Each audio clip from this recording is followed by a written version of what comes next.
Alan Milburn, there is only so long you can push water uphill. Last night Alan Milburn, the former health secretary who had been appointed by David Cameron as the government's social mobility czar in 2012, announced that he would not be continuing in the role any longer, and nor will any of the current membership of his team.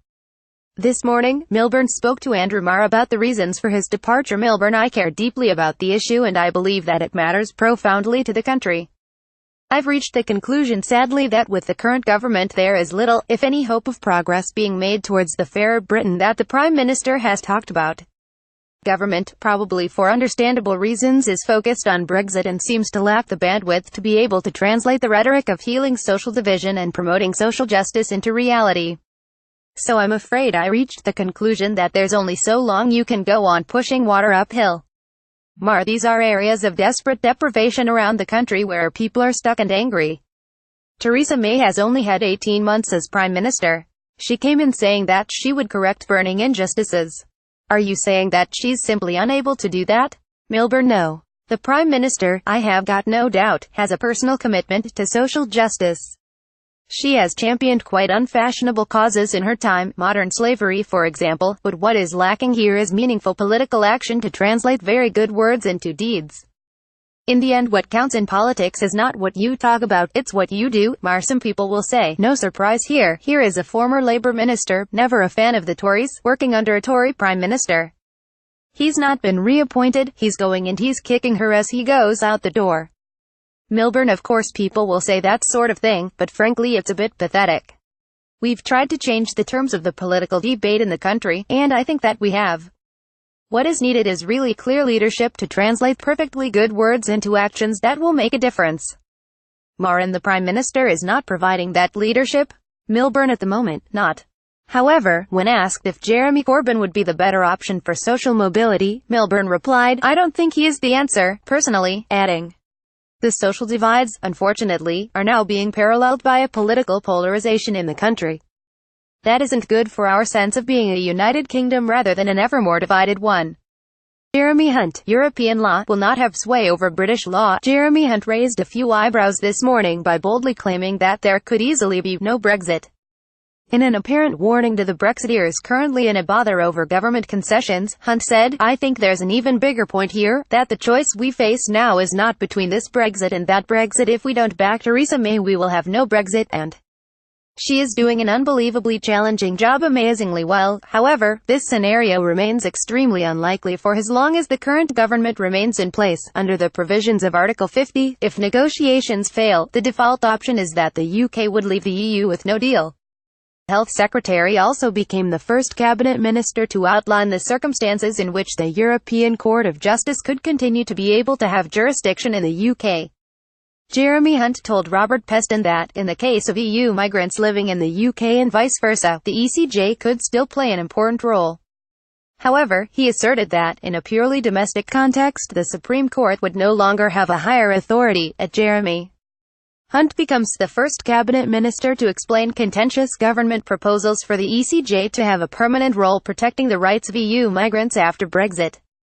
PestonPic.Twitter.com's Fev1WG, Peston on Sunday. At Peston on Sunday, December 3, 2017. Peston: You were in the cabinet meeting which is contentiously said in the case of EU migrants, if the Supreme Court feels that it needs to take advice on European law, it can refer cases to the European Court of Justice. Many of your colleagues regard that as wholly toxic and wholly contrary to what they think the British people want. Hunt: I don't agree with that. I think this is just a technical point. We have a common law system, and where there isn't common law in the case of EU migrants, Peston, in your view it is clear that British law has precedence and the ECJ does not in your view have sway here? Hunt: Absolutely. The Supreme Court will decide what the law of the country is in this country as voted on by Parliament. That is the big thing that Theresa May has achieved. This is a negotiation and there are technical things that we have to sort out, but the fact is that the ECJ will not have sway over British law. This is a very big change.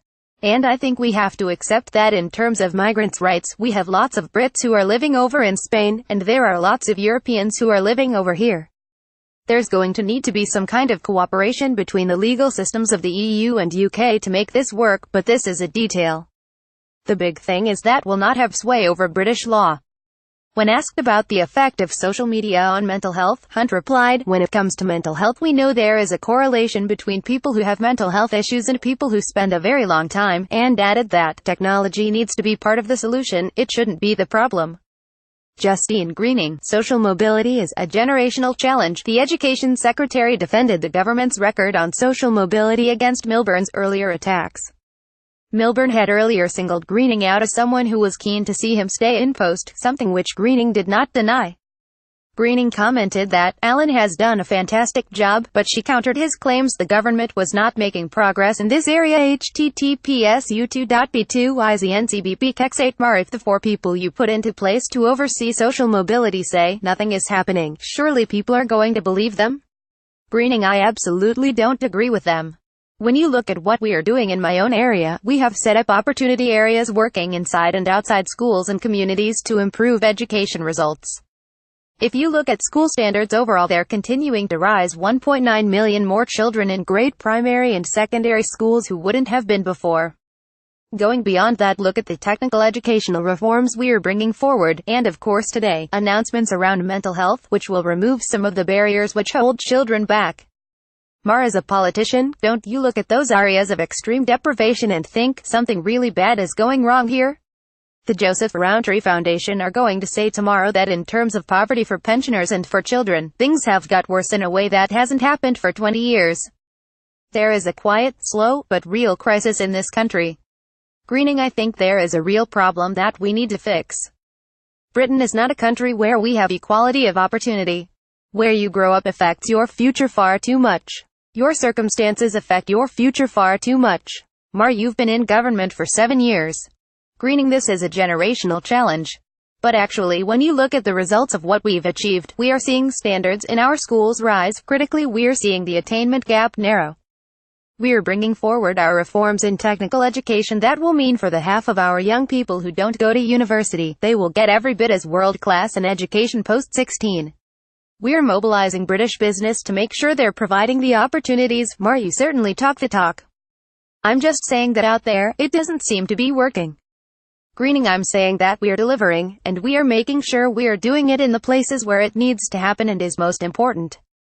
On the issue of Brexit, Greening urged that everybody needs to get behind the Prime Minister, and in the case of the border with Ireland stated that, "I don't think there is actually any difference between what the government of Ireland and the government of the United Kingdom want." Michael Howard, Damien Green allegations risk damaging trust in the police. Former Home Secretary and Conservative leader Lord Howard has argued that the allegations from retired police officers against the embattled First Secretary of State Damien Green, namely that he viewed pornography on his workplace computer, risk damaging trust between the public and the police. The allegations were made against Green in the wake of an accusation that he had touched a journalist's knee. Green strenuously denies any wrongdoing on all counts. Howard discussed the matter with Sarah Smith. Michael Howard says policing in Britain is based on trust between the police and the public, and leaking confidential information by retired police officers is damaging that trust. bbc.sppic.twitter.com /6kavik BBC Daily Politics and Sunday Politics at daily_politics December 3, 2017. Smith: You'll know that there have been more stories reported this week around the accusations that Green viewed pornography on his parliamentary computer, something which he absolutely resolutely denies. If it is discovered that he wasn't telling the truth when he told the Prime Minister he hadn't done this, that would be a resigning matter, wouldn't it? Howard: That's a hypothetical question. Damien was my parliamentary neighbor for many years. He's denied it. I believe him. And I agree with those who have condemned the leaking of information by these retired police officers. I think that's a very serious matter indeed. Policing in this country is based on trust between police and the public, and if we have retired police officers leaking confidential information of this kind, it will be very damaging to that trust. On Brexit, Howard went on to say, "I have confidence in the judgment of the Prime Minister and David Davis.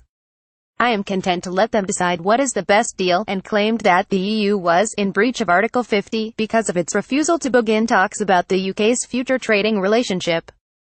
Nigel Farage: It's not hypocrisy to take my EU pension. And finally, while reviewing the papers today on the Andrew Marr Show, Nigel Farage told the nation that if he is deemed eligible, he will be claiming his £73,000 EU pension, and that it is not hypocritical of him to do so. https u2.bexarldofsmar One of the things you've been very eloquent about is lavish overspending of EU funds.